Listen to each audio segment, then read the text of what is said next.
چلیں آج کے اس تفصیلی جائزے کی شروعات ایک بہت ہی دلچسپ اور کسی حد تک سنسنی خیز سوال سے کرتے ہیں۔ جی ضرور۔ مطلب ہم اکثر فلموں یا ڈراموں میں دیکھتے ہیں کہ پولیس کسی بھی وقت کہیں بھی پہنچ کر دروازہ توڑتی ہے اور ملزم کو اٹھا لیتی ہے۔ بالکل، فلموں میں تو یہی ہوتا ہے۔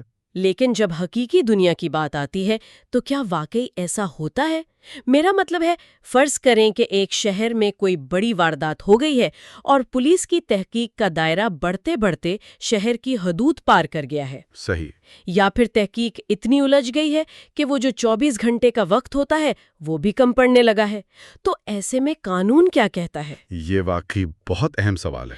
کیا پولیس کے پاس لامحدود اختیارات ہیں کہ وہ جو چاہے کرے، یا پھر کوئی ایسی سرخ لکیر موجود ہے جسے پار کرنا کسی بھی صورت ممکن نہیں؟ دیکھیں، اسی سرخ لکیر کو سمجھنا ہی تو اصل بات ہے۔ بالکل، اور آج کی اس گفتگو میں ہم اسی موضوع کی تہیں کھولنے والے ہیں۔ ہمارے پاس جو ذرائع ہیں وہ دراصل ضابطہ فوجداری، جسے ہم کوڈ آف کرمنل پروسیجر 1898 کہتے ہیں، اس کے باب 14 پر مبنی ہیں۔ جی، اور یہ بہت بنیادی باب ہے۔ خاص طور پر ہم دفعہ 166 سے لے کر 170 تک کے سفر کو سمجھنے کی کوشش کریں گے، اور اس جائزے کا مقصد یہ سمجھنا ہے کہ یہ پرانی قانونی دستاویزات آخر کس طرح پولیس کی تفتیشی طاقت اور ایک عام ملزم کے بنیادی حقوق کے درمیان ایک انتہائی نازک توازن قائم کرتی ہیں۔ یہ توازن واقعی بہت اہم ہے، اور اسے سمجھے بغیر ہم کرمنل جسٹس سسٹم یعنی فوجداری نظام انصاف کو نہیں سمجھ سکتے۔ صحیح۔ ہم عموماً قانون کو محض ایک ڈنڈا یا سزا دینے کا آلہ سمجھتے ہیں، لیکن اگر ان ذرائع کو بڑے تناظر میں دیکھا جائے تو یہ قوانین جو آج سے 1 صدی سے بھی زیادہ عرصہ قبل انگریز دور میں مرتب کیے گئے تھے، دراصل اس لیے بنائے گئے تھے تاکہ طاقت کا استعمال بے لگام نہ ہو، یعنی پولیس کو قابو میں رکھنے کے لیے۔ بالکل۔ ان کا بنیادی فلسفہ یہ ہے کہ تفتیش ہونی چاہیے، مجرم پکڑا جانا چاہیے، لیکن اس عمل میں کسی بے گناہ کے حقوق پامال نہیں ہونے چاہیے۔ یہ بات تو ہے۔ قانون بنانے والوں نے بہت باریک بینی سے ان تمام راستوں کو بند کرنے کی کوشش کی ہے جہاں سے پولیس کے اختیارات کے ناجائز استعمال کا خطرہ پیدا ہو سکتا ہے۔ تو پھر اس الجھی ہوئی ڈور کا سرا پکڑتے ہیں اور اس کو ایک فرضی کہانی یا ایک مثال سے سمجھنے کی کوشش کرتے ہیں۔ جی بتائیں۔ فرض کر لیتے ہیں کہ لاہور کے کسی علاقے میں ایک بڑی ڈکیتی ہوتی ہے۔ تفتیش کرنے والے آفیسر کو کسی طرح یہ معلوم ہو جاتا ہے کہ جو مال لوٹا گیا ہے یا جو سب سے اہم ثبوت ہے وہ لاہور میں نہیں بلکہ ساتھ ہی کسی دوسرے شہر، مثلاً قصور میں؟ مثلاً قصور کے گھر میں چھپا دیا گیا ہے۔ اب یہاں دائرہ کار اور حدود کا مسئلہ آ جاتا ہے۔ کیا لاہور پولیس کا وہ آفیسر اپنی گاڑی میں بیٹھے گا، سیدھا قصور جائے گا اور اس گھر پر چھاپا مار دے گا؟ یہ ایک بہت ہی عملی اور روزمرہ کا سوال ہے۔ قانون اس بارے میں کیا راستہ دکھاتا ہے؟ عام اور معمول کے حالات میں قانون اس بات کی بالکل اجازت نہیں دیتا کہ ایک تفتیشی افسر اپنی حدود سے باہر جا کر کسی دوسرے علاقے میں کارروائی کرے۔ اچھا، اجازت نہیں دیتا؟ جی نہیں، اس کی وجہ یہ ہے کہ ہر علاقے کا اپنا ایک انتظامی ڈھانچہ ہوتا ہے۔ اگر ہر کوئی کہیں بھی جا کر چھاپے مارنے لگے تو ایک بہت بڑی انتظامی الجھن یا یوں کہہ لیں کہ افراتفری مچ جائے گی۔ وہ تو ہے، ہر تھانے کی اپنی حدود ہوتی ہیں۔ تو قانون کا سیدھا سا تقاضا یہ ہے کہ لاہور کا وہ تفتیشی افسر قصور کے اس متعلقہ تھانے کے انچارج کو ایک باقاعدہ سرکاری درخواست بھیجے گا جس کی حدود میں وہ مشکوک گھر واقع ہیں۔ ٹھیک ہے۔ پھر اصول کے مطابق قصور کے تھانے کا انچارج خود اپنی ٹیم کے ساتھ جا کر وہاں تلاشی لے گا، اور اگر وہاں سے کوئی لوٹا ہوا مال یا ثبوت برآمد ہوتا ہے تو وہ اسے بے حفاظت لاہور کے اس افسر کو بھجوا دے گا جس نے درخواست کی تھی۔ اچھا، یہ تو ہو گیا ایک بہت ہی مثالی اور کتابی سا طریقہ۔ لیکن یہاں معاملہ بہت دلچسپ ہو جاتا ہے۔ وہ کیسے؟ مطلب ہم سب جانتے ہیں کہ جرائم کی دنیا میں وقت کتنا اہم ہوتا ہے۔ ذرا اس صورتحال کا تصور کیا جائے کہ لاہور کے تفتیشی آفیسر کو یہ پکی اطلاع ملتی ہے کہ اگر اس نے قصور پولیس کو درخواست بھیجنے اور پھر وہاں سے کارروائی شروع ہونے کا انتظار کیا تو ثبوت مٹ سکتا ہے۔ بالکل۔ اس کاغذی کارروائی میں جو 2-4 گھنٹے ضائع ہوں گے، اس دوران مجرم اس ثبوت کو جلا دے گا، فلش کر دے گا یا وہاں سے غائب کر دے گا۔ سر پر ایک خطرہ منڈلا رہا ہے اور وقت بالکل نہیں ہے۔ صحیح۔ کیا ایسے ہنگامی حالات میں بھی پولیس کے ہاتھ ان کاغذوں اور درخواستوں میں بندھے رہتے ہیں؟ یہیں پر قانون کی خوبصورتی سامنے آتی ہے۔ قانون بنانے والے اس حقیقت سے بخوبی واقف تھے کہ تفتیش میں کبھی کبھار ہنگامی حالات پیدا ہو سکتے ہیں۔ یعنی انہیں اندازہ تھا۔ جی ہاں، اسی لیے دفعہ 166 کے اندر ہی اس ہنگامی صورتحال کا ایک بہت واضح حل موجود ہے۔ وہ حل کیا ہے؟ اگر تفتیشی افسر کے پاس یہ ماننے کی ٹھوس وجہ موجود ہے کہ دوسرے تھانے کی مدد مانگنے میں جو تاخیر ہوگی اس سے ثبوت ضائع ہو جائیں گے، تو قانون اسے یہ اختیار دیتا ہے کہ وہ یہ کاغذی کارروائی چھوڑ کر براہ راست خود اس دوسرے تھانے کی حدود میں جا کر تلاشی لے سکتا ہے۔ کیا بات ہے! اس مخصوص لمحے کے لیے قانون اسے یہ اختیار بالکل ویسے ہی دیتا ہے جیسے وہ قصور کا علاقہ اس کے اپنے تھانے کی حدود میں آ گیا ہو۔ یہ تو ایک بہت بڑی طاقت مل گئی، مطلب ایمرجنسی کا نام لیا اور کسی بھی دوسرے شہر میں جا کر چھاپا مار دیا۔ بظاہر ایسا ہی لگتا ہے۔ لیکن اگر یہ طاقت اتنی آسانی سے مل سکتی ہے تو پھر اس کا غلط استعمال روکنے کا کیا طریقہ ہے؟ یہی تو اصل نقطہ ہے۔ میرا مطلب ہے کوئی بھی افسر اپنی حدود سے باہر جا کر کسی کو بھی تنگ کر سکتا ہے اور کہہ سکتا ہے کہ جی مجھے تو ثبوت مٹ جانے کا ڈر تھا۔ اس بے لگام لگنے والی طاقت کو قانون کیسے کنٹرول کرتا ہے؟ یہ سوچنا بالکل بجا ہے، اور قانون نے اسی خطرے کو بھانپتے ہوئے ہنگامی کارروائی کی اجازت تو دی، لیکن اس کے فوراً بعد افسر کے گلے میں ایک بہت سخت توق بھی ڈال دیا۔ وہ توق کیسا ہے؟ جیسے ہی وہ تفتیشی افسر اپنی وہ ہنگامی تلاشی مکمل کرے گا، قانون اس پر لازم کرتا ہے کہ وہ فوری طور پر بغیر کسی تاخیر کے اس مقامی تھانے کے انچارج کو ایک نوٹس بھیجے کہ بھئی میں نے آپ کی حدود میں یہ کارروائی کی ہے۔ اچھا، یعنی بتانا لازمی ہے۔ اور بات صرف تھانے تک محدود نہیں رہتی۔ اس افسر کو اس تلاشی کے دوران ملنے والی تمام چیزوں کی فہرست اور دیگر سرکاری ریکارڈ کی نقول سیدھا اس قریبی میجسٹریٹ کو بھی بھیجنی ہوں گی جو اس علاقے کا انچارج ہے۔ صحیح۔ یعنی کارروائی تو ہنگامی ہو گئی، لیکن کارروائی کے فوراً بعد اس افسر کو مقامی پولیس اور عدلیہ دونوں کی کڑی نگرانی اور جواب دہی کے کٹہرے میں کھڑا کر دیا جاتا ہے۔ یہ تو واقعی ایک زبردست چیک اینڈ بیلنس ہے۔ مطلب آپ ہنگامی حالات کا فائدہ اٹھا تو سکتے ہیں، لیکن آپ کو اپنا سارا کچا چٹھا مجسٹریٹ کی میز پر رکھنا پڑے گا تاکہ کوئی چیز چھپی نہ رہے۔ بالکل یہی مقصد ہے۔ اور ذرائع میں ایک اور پہلو بھی نظر آتا ہے جو سیدھا اس شخص کے حقوق سے جڑا ہے، جس کے گھر پر یہ چھاپا پڑا ہو، جس کے گھر کی تلاشی لی گئی۔ کیا وہ بس حیران و پریشان ہی کھڑا رہے گا یا اس کے پاس بھی کوئی قانونی حق ہے؟ سنا ہے کہ وہ شخص بھی اس کارروائی کا باقاعدہ ریکارڈ مانگ سکتا ہے۔ ہاں، وہ بالکل مانگ سکتا ہے، اور یہ قانون میں شفافیت کی ایک بہت شاندار مثال ہے۔ وہ کیسے ریکارڈ حاصل کرتا ہے؟ جس شخص کی جگہ یا گھر کی تلاشی لی گئی ہے، وہ قانون کے تحت باقاعدہ درخواست دے کر اس پورے ریکارڈ کی کاپی حاصل کر سکتا ہے جو مجسٹریٹ کو بھیجا گیا تھا۔ اچھا۔ تاکہ اس شہری کو بھی پوری طرح معلوم ہو کہ اس کی پراپرٹی پر جو سرکاری کارروائی ہوئی، تفتیشی افسر نے اس کا کیا ریکارڈ بنایا ہے، کیا چیزیں برآمد ظاہر کی ہیں اور کیا نہیں۔ یہ تو بہت ضروری حق ہے۔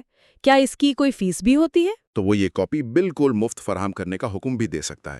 یہ ایک اچھا قدم ہے۔ مقصد یہ ہے کہ ریاست اور شہری کے درمیان کوئی اندھیرا نہ رہے۔ چلیں، یہ تو ہو گئی جگہوں، دائرہ کار اور ثبوتوں کو اکٹھا کرنے کی بات۔ اب اس فرضی کہانی کو تھوڑا آگے بڑھاتے ہیں۔ جی۔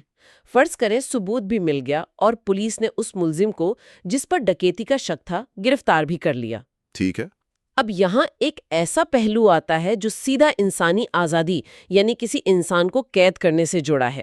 ہم اکثر سنتے آئے ہیں کہ پولیس کسی کو بھی غیر معینہ مدت کے لیے بغیر بتائے غائب نہیں کر سکتی یا تھانے کی حوالات میں اپنی مرضی سے ہفتوں بند نہیں رکھ سکتی۔ جی بالکل، قانون اس کی اجازت نہیں دیتا۔ دفعہ 167 کا تعلق اسی 24 گھنٹے کی مشہور شرط سے ہے۔ اس 24 گھنٹے کی ٹک ٹک کرتی گھڑی کا آخر کیا چکر ہے، خاص طور پر تب جب ایک دن میں تفتیش مکمل ہونا ممکن ہی نہ ہو۔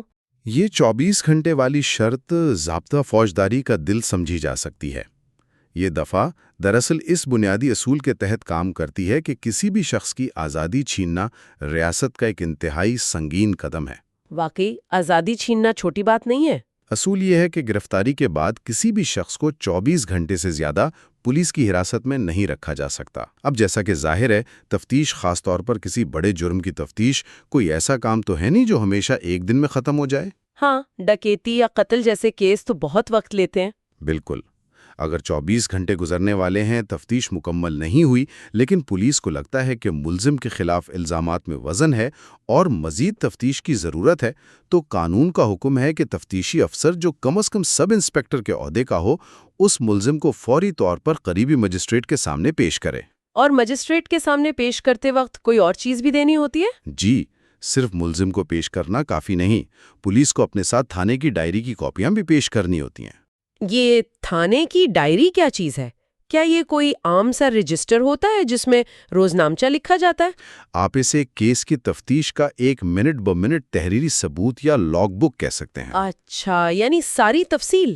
اس ڈائری میں درج ہوتا ہے کہ پولیس نے کب گرفتاری کی، اب تک کیا تفتیش کی، کون سے ثبوت ملے، اور کیوں انہیں لگتا ہے کہ ملزم کا مزید پولیس کے پاس رہنا ضروری ہے۔ صحیح، تو میجسٹریٹ اسے پڑھتا ہے؟ جی، میجسٹریٹ اس ڈائری کو پڑھ کر ہی اندازہ لگاتا ہے کہ پولیس واقعی کام کر رہی ہے یا صرف ملزم کو تنگ کرنے کے لیے وقت مانگ رہی ہے۔ تو جب ملزم اور وہ تفصیلی ڈائری میجسٹریٹ کے سامنے پہنچ جاتے ہیں تو پھر میجسٹریٹ کے پاس کیا راستہ ہوتا ہے؟ اگر پولیس کہے کہ ہمیں اس شخص سے مزید پوچھ گچھ کرنی ہے تو کیا میجسٹریٹ اسے واپس پولیس کے حوالے کر دیتا ہے، جسے عام زبان میں فزیکل ریمانڈ کہا جاتا ہے؟ جی بالکل، میجسٹریٹ اس ڈائری کا باریک بینی سے جائزہ لیتا ہے۔ اگر اسے یہ تسلی ہو جائے کہ واقعی تفتیش کو آگے بڑھانے کے لیے ملزم کا مزید پولیس کے حراست میں رہنا ناگزیر ہے، تو وہ اس کی اجازت دے سکتا ہے۔ لیکن کیا یہ اجازت لامحدود ہوتی ہے؟ نہیں، یہ اجازت کسی بلینک چیک کی طرح نہیں ہوتی کہ پولیس جب تک چاہے اسے اپنے پاس رکھے۔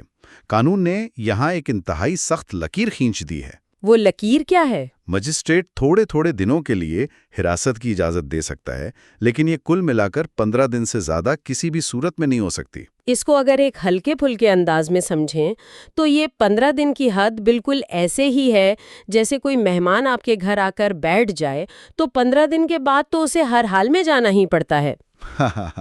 بالکل درست تشبیہ ہے۔ مطلب پولیس کسی شخص کو اپنی حوالات میں 15 دن سے زیادہ تفتیش کے نام پر نہیں رکھ سکتی، یہ آخری حد ہے۔ لیکن یہاں ایک اور سوال بھی پیدا ہوتا ہے۔ جی پوچھیں۔ کیا ہر مجسٹریٹ کے پاس یہ اختیار ہوتا ہے کہ وہ پولیس کی باتوں میں آ کر کسی بھی شخص کی آزادی سلب کر لے اور اسے ریمانڈ پر پولیس کے حوالے کر دے؟ یہ ایک بہت اہم نقطہ ہے، اور قانون نے یہاں ایک اور زبردست رکاوٹ کھڑی کی ہے۔ کسی شخص کو پولیس کے حوالے کرنا ایک بہت بڑی ذمہ داری ہے۔ بالکل۔ اس لیے قانون نے تیسرے درجے کے میجسٹریٹ یعنی تھرڈ کلاس میجسٹریٹ کو تو سرے سے یہ اختیار دیا ہی نہیں ہے کہ وہ پولیس کی حراست میں دینے کا حکم جاری کر سکے۔ اچھا، تو پھر کون کر سکتا ہے؟ اسی طرح دوسرے درجے کے میجسٹریٹ کو بھی اس وقت تک یہ اختیار نہیں ملتا جب تک صوبائی حکومت نے اسے خاص طور پر اس کام کے لیے بااختیار نہ بنایا ہو۔ مطلب ہر کوئی ریمانڈ نہیں دے سکتا؟ اس کا سیدھا سا مطلب یہ ہے کہ کسی شہری کی آزادی کا فیصلہ صرف ایک انتہائی تجربہ کار، اعلیٰ درجے کا اور با اختیار مجسٹریٹ ہی کر سکتا ہے۔ یہ بالکل ایسا ہی ہے کہ آپ کسی کمپنی کے انتہائی اہم اور خفیہ والیٹ کی چابیاں کسی نئے انٹرن کے ہاتھ میں تو نہیں دے سکتے، اس کے لیے کسی سینئر کا ہونا ضروری ہے۔ بالکل بجا فرمایا۔ لیکن کیا یہ سینئر مجسٹریٹ بھی مکمل طور پر آزاد ہے؟ اگر وہ ریمانڈ دے رہا ہے تو کیا اسے بھی آگے کسی کو جواب دینا پڑتا ہے؟ 100% قانون کسی کو بھی بے لگام نہیں چھوڑتا، چاہے وہ مجسٹریٹ ہی کیوں نہ ہو۔ وہ کیسے؟ جب کوئی بااختیار مجسٹریٹ کسی ملزم کو پولیس کی حراست میں دینے کا حکم صادر کرتا ہے تو اس پر قانونی طور پر لازم ہے کہ وہ اس فیصلے کی وجوہات کو باقاعدہ تحریر کرے۔ اسے بتانا ہوتا ہے کہ اس نے کس بنیاد پر یہ ریمانڈ دیا۔ صرف تحریر کرنا کافی ہوتا ہے؟ اور بات یہیں ختم نہیں ہوتی، اسے اپنے اس تحریری حکم نامے کی کاپی اور وہ تمام وجوہات متعلقہ سیشن جج کو بھی بھیجنی ہوتی ہیں۔ اچھا، سیشن جج کو؟ جی، سیشن جج عدالتی نظام میں ایک بڑا افسر ہوتا ہے۔ اس کا مقصد یہ ہے کہ عدالتی نظام کے اندر بھی ایک کڑی نگرانی موجود رہے کہ کہیں نچلی سطح پر بیٹھا میجسٹریٹ پولیس کے زیر اثر آ کر یا کسی بھی دباؤ میں آ کر بلا جواز ریمانڈ تو نہیں دے رہا۔ اب اس گفتگو کو ایک ایسے موڑ کی طرف لے کر چلتے ہیں جو شاید اس پورے جائزے کا سب سے زیادہ حیران کن حصہ ہے۔ جی، وہ کون سا حصہ ہے؟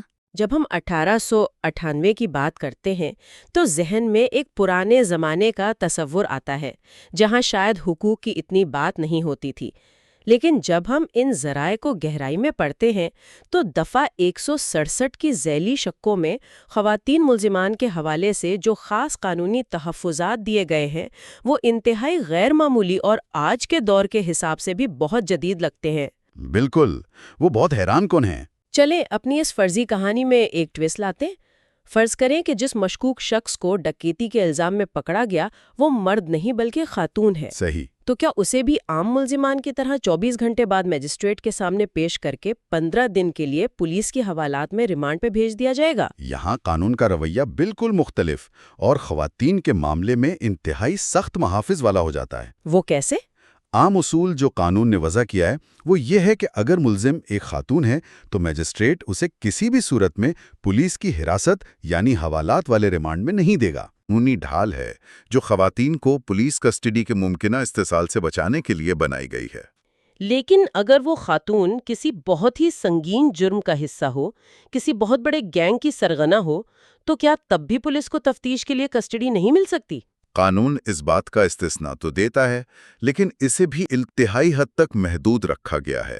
اچھا، وہ استثناء کن صورتوں میں ہے؟ پولیس کو ایک خاتون کی کسٹڈی صرف 2 انتہائی سنگین جرائم کی صورت میں مل سکتی ہے، ایک قتل اور دوسرا ڈکیتی۔ صرف ان 2 صورتوں میں؟ اور ان جرائم میں بھی مجسٹریٹ یوں ہی آنکھیں بند کر کے کسٹڈی نہیں دے دے گا۔ مجسٹریٹ کو باقاعدہ ٹھوس اور تحریری وجوہات ریکارڈ کرنی ہوں گی کہ آخر کیوں ایک خاتون کو پولیس کی حراست میں دینا اس کیس کے لیے بالکل ناگزیر ہو چکا ہے۔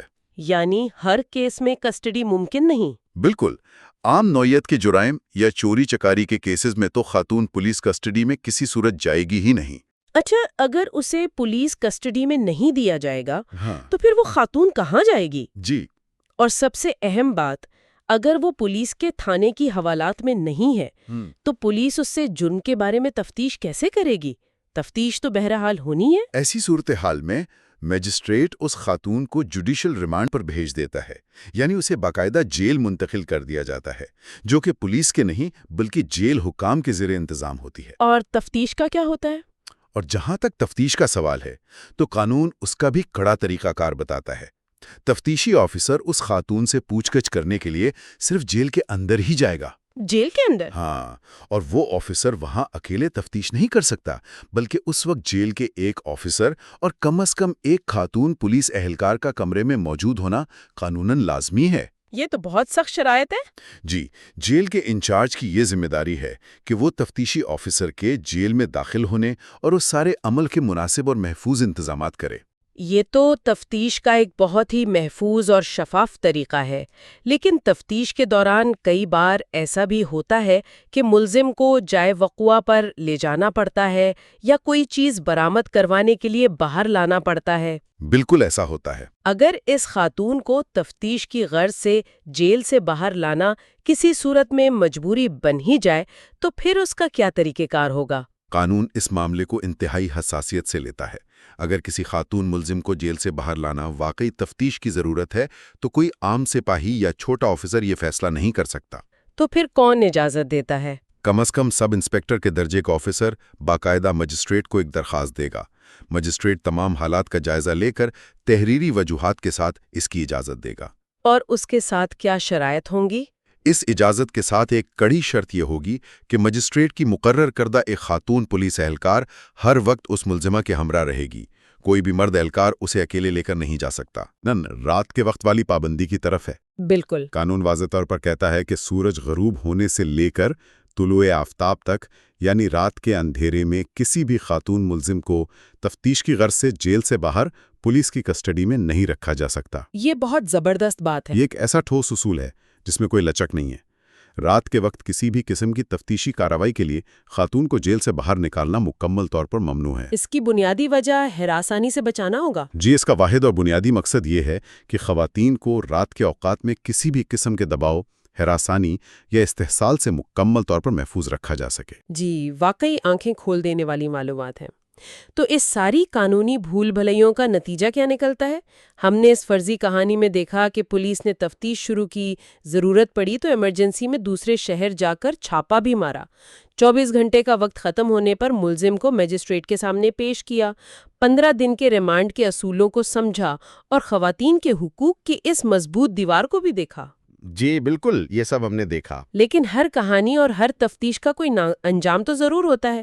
دفعہ 168، 169 اور 170 دراصل اسی انجام یا کیس کے آخری مرحلے کی کہانی سناتی ہیں۔ صحیح۔ جب یہ ساری بھاگ دوڑ اور تفتیش مکمل ہو جاتی ہے تو وہ ماتحت افسر جس نے یہ سب کیا ہوتا ہے وہ اپنا کام کیسے سمیٹتا ہے؟ دفعہ 168 کے تحت اس کا طریقہ کار بہت سیدھا اور سادہ ہے۔ وہ ماتحت پولیس آفیسر جس نے یہ ساری تفتیش کی، لوگوں سے پوچھ گچھ کی، ثبوت اکٹھے کیے، وہ اپنی مکمل تفتیشی رپورٹ اپنے تھانے کے انچارج، جسے ہم عام طور پہ SHO کہتے ہیں، اس کی میز پر لا کر جمع کرا دے گا۔ یعنی حتمی ذمہ داری SHO کی ہے۔ بالکل، کیونکہ قانونی طور پر اس پوری کارروائی اور تھانے کے حدود میں ہونے والے ہر کام کا حتمی ذمہ دار وہی تھانے کا انچارج ہوتا ہے۔ اب اس میز پر موجود رپورٹ کے 2 ہی نتیجے ہو سکتے ہیں۔ پہلا نتیجہ تو یہ کہ تفتیش کے بعد لاہور پولیس کو احساس ہو کہ قصور میں پکڑا جانے والا شخص تو دراصل اس واردات میں شامل ہی نہیں تھا، وہ تو محض کسی غلط فہمی یا شک کی بنیاد پر پکڑا گیا۔ ایسا بالکل ممکن ہے۔ اگر رپورٹ یہ کہتی ہے کہ ملزم کے خلاف کوئی خاص ثبوت ملا ہی نہیں، تو کیا پھر بھی پولیس اپنی ضد میں آ کر اسے میجسٹریٹ کے پاس خوار ہونے کے لیے بھیج دے گی؟ نہیں، اور یہ دفعہ 169 کا حسن ہے جو شہریوں کو بلا وجہ کی خواری سے بچاتا ہے۔ وہ کیسے؟ اگر تھانے کے انچارج کو اس رپورٹ سے یہ واضح ہو جائے کہ ملزم کے خلاف ثبوت بالکل ناکافی ہیں اور اسے مزید روکے رکھنے یا میجسٹریٹ کے سامنے پیش کرنے کا کوئی معقول جواز نہیں بنتا، تو قانون پولیس کو پابند کرتا ہے کہ اگر وہ شخص حراست میں ہے تو اسے فوراً رہا کر دیا جائے۔ مطلب کیس وہیں ختم؟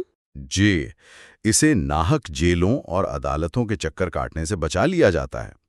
البتہ اسے یوں ہی نہیں چھوڑا جاتا، بلکہ اس سے ضمانتی مچلقے بھروائے جاتے ہیں۔ ان مچلقوں کا کیا مقصد ہوتا ہے؟ ان مچلقوں میں ضمانت دینے والوں کی ضرورت ہو بھی سکتی ہے اور نہیں۔ اس کا مقصد صرف اتنا ہوتا ہے کہ اگر مستقبل میں کوئی نیا ثبوت مل جائے یا عدالت اسے طلب کرے تو وہ حاضر ہونے کا پابند ہو، لیکن فی الحال اسے بلا وجہ حراست میں رکھنے کی سختی سے ممانعت ہے۔ اور اگر اس کا الٹ ہو جائے، یعنی تفتیش کے بعد وہ رپورٹ چیخ چیخ کر کہہ رہی ہو کہ ثبوت کافی ہے اور اسی شخص نے واقعی وہ ڈکیتی کی ہے؟ اس صورتحال میں دفعہ 170 حرکت میں آتی ہے۔ اس میں کیا ہوتا ہے؟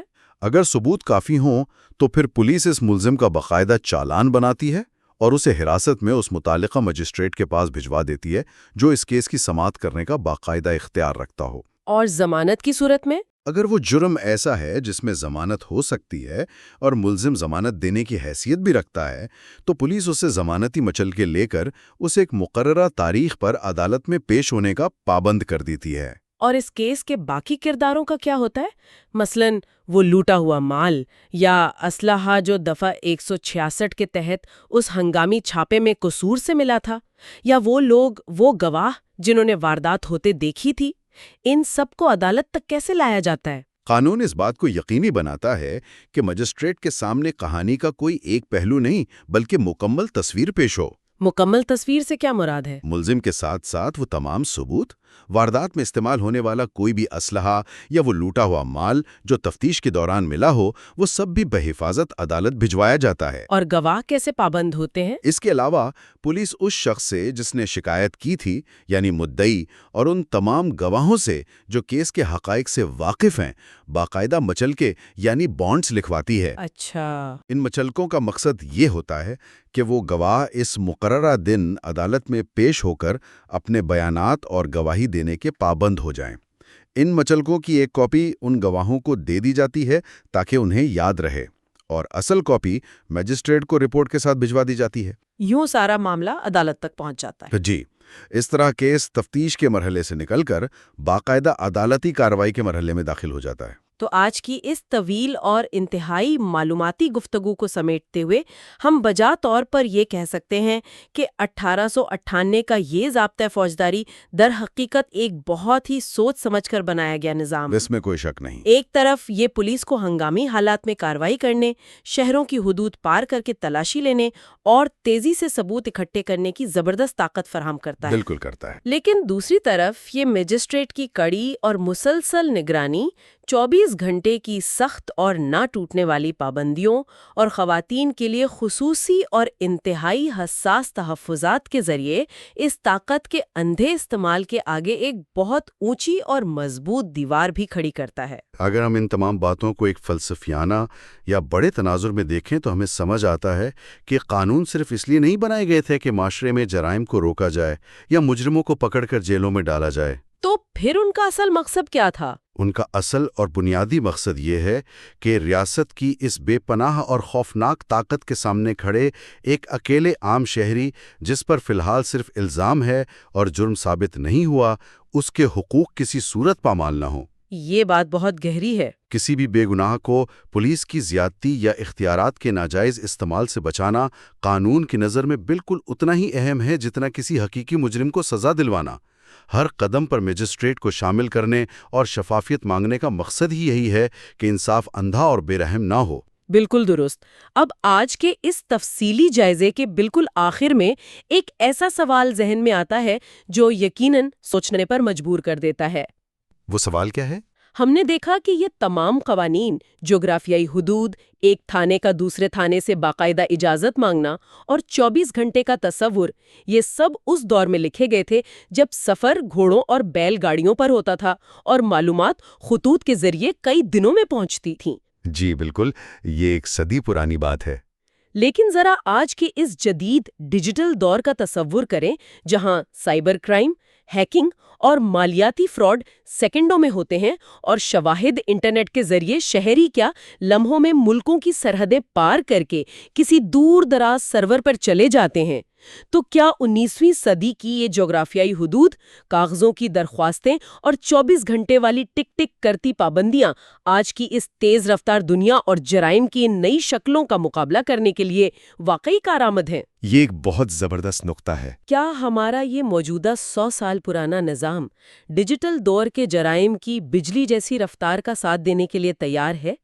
یہ وہ سوال ہے جس کا جواب ہمیں اور ہمارے قانون دانوں کو آنے والے وقتوں میں قانون کی بدلتی ہوئی شکل میں ضرور ڈھونڈنا ہوگا۔ آج کے اس تفصیلی جائزے میں بس اتنا ہی۔ You are watching Legal Gupshup and GK with MD, your source for legal, historical, and breaking news. Don't forget to like, subscribe, and share for more informative content.